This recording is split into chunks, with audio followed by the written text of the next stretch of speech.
Hi everyone, welcome to Management Pathshala. In this video, we will go through the topic management. Management is the process of planning, organizing, directing, controlling different factors of production like men, money, material, machinery, etc. in such a manner so that organization can achieve its objective in efficient and effective manner. Management एक process है planning का, organising का, directing का और controlling का of different factors of production. कोई भी organisation जो है या तो कोई गुड्स को प्रोड्यूस कर रहा है या फिर वो अपने कंज्यूमर को, कस्टमर्स को सर्विसेज प्रोवाइड कर रहा है. जैसे कि कोई भी कंपनी अगर कंप्यूटर बना रही है तो वो computer as a goods provide कर रही है. कोई भी कंपनी जो है आपको मैच बॉक्स दे रही है बनाकर, या फिर कोई भी ऑब्जेक्ट आप खरीद रहे हो मार्केट से तो वो आपको आपके लिए गुड्स बना रही है. लेकिन कोई भी कंपनी जैसे कि बैंकिंग क्या कर रही है, आपको सर्विसेज, बैंकिंग सर्विसेज दे रही है. इंश्योरेंस कंपनी आपको इंश्योरेंस सर्विसेज दे रही है. तो इन ऑर्डर टू प्रोड्यूस इधर गुड्स और services, company has to manage different factors of production. उनको कोई भी चीज़ आप बना रहे हो तो उसमें बहुत सारे जो भी इसेंशियल है किसी भी गुड्स को या सर्विसेज को प्रोड्यूस करने के लिए, that is called factors of production. क्या क्या उनके लिए ज़रूरी है, कारक. फैक्टर्स ऑफ प्रोडक्शन मतलब कोई भी चीज़ प्रोड्यूस करने में क्या क्या चीज़ें लगती है, उसको फैक्टर्स ऑफ प्रोडक्शन कहते हैं. तो बेसिकली जब आप फैक्टर्स ऑफ प्रोडक्शन की बात करते हैं तो उसमें आते हैं आपके man, money, materials and machinery.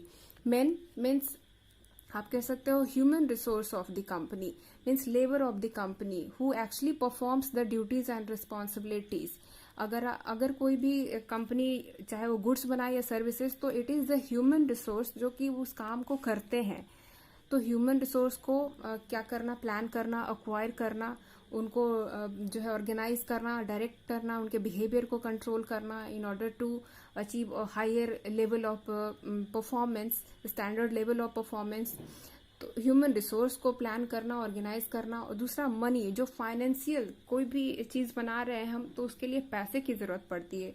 तो पैसे को प्लान करना, इन्वेस्टमेंट करना, उनको ऑर्गेनाइज करना, डिफरेंट जो सेगमेंट है ऑर्गेनाइजेशन का, डिपार्टमेंट है, हर जगह पे एलोकेशन ऑफ जो है रिसोर्सेज कैसे होगा, कितने पैसे किस डिपार्टमेंट को देना है, कितने पैसे लगेंगे एक पर्टिकुलर गुड्स को बनाने के लिए, जो भी वॉल्यूम ऑफ आउटपुट है आपका, जितना भी आप बनाना चाहते हो उसमें कितने पैसे लगेंगे.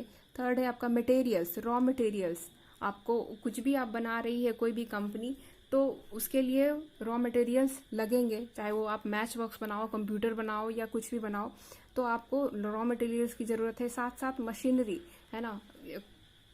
आप मैच बॉक्स बना रहे हो तो कहीं ना कहीं उसमें एक जो है बड़ा मशीन काम कर रहा है. तो मशीनरी, डिफरेंट जो फैक्टर्स ऑफ प्रोडक्शन है. जैसे कि सिंपली इस पेन को अगर देखें तो ये पेन भी जो है एक गुड्स है. इसको बनाया किसी ह्यूमन रिसोर्स में ने है और इसमें कुछ पैसे लगे हैं, कुछ मटेरियल्स यूज हुआ है इसको बनाने में, और किसी मशीन से ये बना है. ये हैंड मेड नहीं है, किसी मशीन से इसको बनाया गया है. तो it is a goods provided by, ये जो है आपका you can see Flair Writometer pen है ये. तो एक आपको पेन भी बनाने के लिए उसमें ह्यूमन रिसोर्स जो है वो लगा है, किसी इंसान ने बनाया है, कंपनी के एम्प्लॉय ने बनाया है, उसमें कुछ पैसे लगे हैं, कुछ जो है इसमें रिफिल जो है उसमें इंक लगे हैं, और कुछ मशीनरी यूज हुआ है. तो इन सभी चीज़ों को हम कैसे यूज करें ताकि आप ये पेन बना सको, है ना. Optimum utilisation of resources in such a manner so that organization can achieve its objective in efficient and effective manner. मान लो किसी कंपनी में 10,000 पेन को जो है एक महीने में बनाने का टारगेट रखा है, तो अपने ह्यूमन रिसोर्स, कितना ह्यूमन रिसोर्स यूज करे, कितना पैसे उसमें लगाए, कितना मटेरियल उसमें यूज होगा, कितना देर तक मशीन यूज किया जाएगा, मशीन को किस कंडीशंस में रखा जाए ताकि आप उसको प्रॉपरली यूज कर सके, वेल मेंटेन कंडीशंस में वो होना चाहिए, उसका टाइम टू टाइम सर्विसिंग होना चाहिए. तो management is the process, it is not a one short deal. ये हमेशा ऑनगोइंग प्रोसेस है. ऐसा नहीं है कि आज ये पेन बन गया तो कल फिर कंपनी पेन नहीं बनाएगी. कल हो सकता है कि बिजनेस डाइवर्सिफाई करे तो कुछ और चीजें भी वो बनाए. तो प्रोसेस है, वन शॉर्ट डील नहीं है, ऑनगोइंग प्रोसेस है. किस चीज़ का, प्लानिंग का, ऑर्गेनाइजिंग का, डायरेक्टिंग का, कंट्रोलिंग का. डिफरेंट फैक्टर्स ऑफ प्रोडक्शन, ताकि ऑर्गेनाइजेशन ने अगर सेट किया है कि इस महीने मुझे 10,000 पेन बनाने हैं, उस पर्टिकुलर ऑब्जेक्टिव को वो एफिशिएंट और इफेक्टिव तरीके से जो है अचीव कर सके। एफिशिएंट और इफेक्टिव मतलब कम टाइम में बना सके, विद इन अ मंथ बना सके, और without wastage of resources, minimum जो कह सकते हैं वेस्टेज ऑफ रिसोर्सेज को जो है से वो बना सके, मतलब जो रिसोर्सेज है उसका ऑप्टिमम यूटिलाइजेशन जो है एम्प्लॉय कर सके, वेस्टेज कम से कम हो। तो basically management in the answer of all this process, planning, organising, directing, controlling of different factors of production. तो इसमें बहुत सारे टर्म्स आए हैं। प्लानिंग है ना, planning means determining future course of action, है ना। हमने टारगेट तो फिक्स किया, हमने ऑब्जेक्टिव रखा कि 10,000 पेन बनाने हैं, तो प्लानिंग आपको करनी होगी कि 10,000 पेन जो है एक महीने में बनाना है, तो कौन बनाएगा। Basically planning is the answer of many question like what, क्या करना है, हु, कौन करेगा, वाई, हम क्यों बना रहे हैं, 10,000 पेन आपको क्यों बनाने हैं, क्योंकि आपकी कंपनी पेन बनाती है तो आपको पेन बनाने हैं, सेल करना है, आपको प्रॉफिट अर्न करनी है ना। व्हेन, कब बनाना है, हाउ, कैसे बनेगा। तो planning is the answer of many questions which determines future course of action. आपको कब करना है, कैसे करना है, क्यों करना है, कौन करेंगे। Organising means proper grouping of activities and assigning them task, responsibilities and formulation of कह सकते हैं प्रॉपर स्ट्रक्चर जो है या फिर फ्रेमवर्क डेवलप करना, इट इज ऑर्गेनाइजिंग, है ना। एक बार आपने प्लान किया कौन करेंगे, कैसे करेंगे, कब करेंगे, फिर उस पर्टिकुलर एम्प्लॉय को आपको कहीं ना कहीं देना है, पावर देना है, उनको बताना है कि वो कैसे करेंगे और उनके क्या क्या जो है स्कोप ऑफ अथॉरिटीज होंगे, वो क्या क्या परफॉर्म कर पाएंगे। Directing, organisation has to keep them motivated, उनको मोटिवेटेड रखना। They have to provide them guidance in order to achieve, जो आपको 10,000 पेन बनाने थे उसको कैसे आप बनाएंगे, तो उसको क्या करना है, एक प्रॉपर सुपरविजन में भी रखना है कि वो जो काम कर रहा है वो प्रॉपर उस वे में जा रहा है कि नहीं जा रहा है। वो तभी जाएगा जब वो मोटिवेटेड होगा। थर्ड, नेक्स्ट है आपका controlling. Controlling is measuring the employees performance और ऑर्गेनाइजेशनल परफॉर्मेंस। जो कर रहा है वो एक्चुअली वो कितना अचीव कर पाया है, और करेक्टिंग द डेविएशंस। अगर मान लो कि 10,000 पेन बनाने थे लेकिन जो एम्प्लॉय है वो बहुत अच्छे से काम नहीं कर पाया, जो हम सिर्फ 9,000 ही बना पाए, तो 10,000 क्यों नहीं बन पाया, इसके पीछे क्या रीजन रह गए।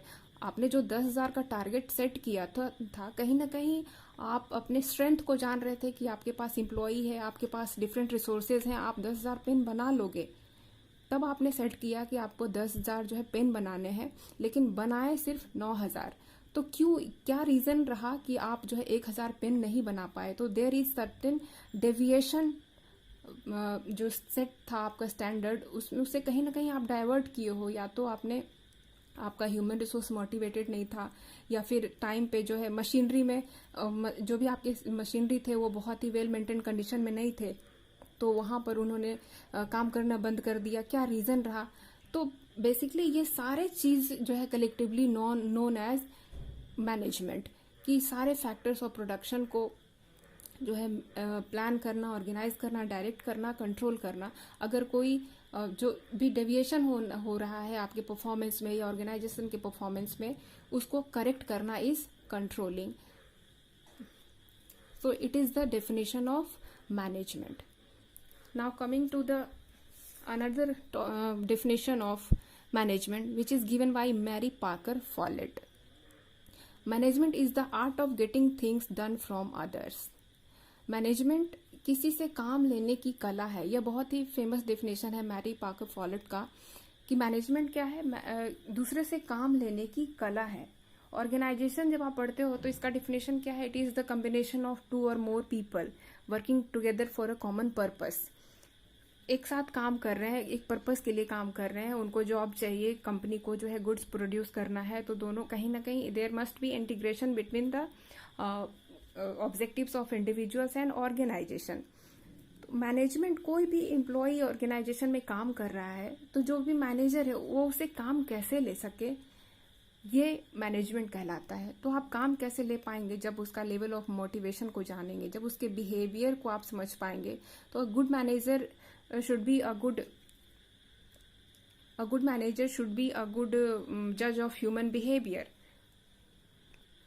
At the same time, he should know the abilities, knowledge, training of their employees, कि किस एम्प्लॉय के पास किस तरीके का ट्रेनिंग है, वो क्या कर सकता है, किसकी क्या स्पेशलिटी है, किसके क्या स्पेशलाइजेशन है, ताकि they can actually assign them task and responsibilities as per their skills and knowledge.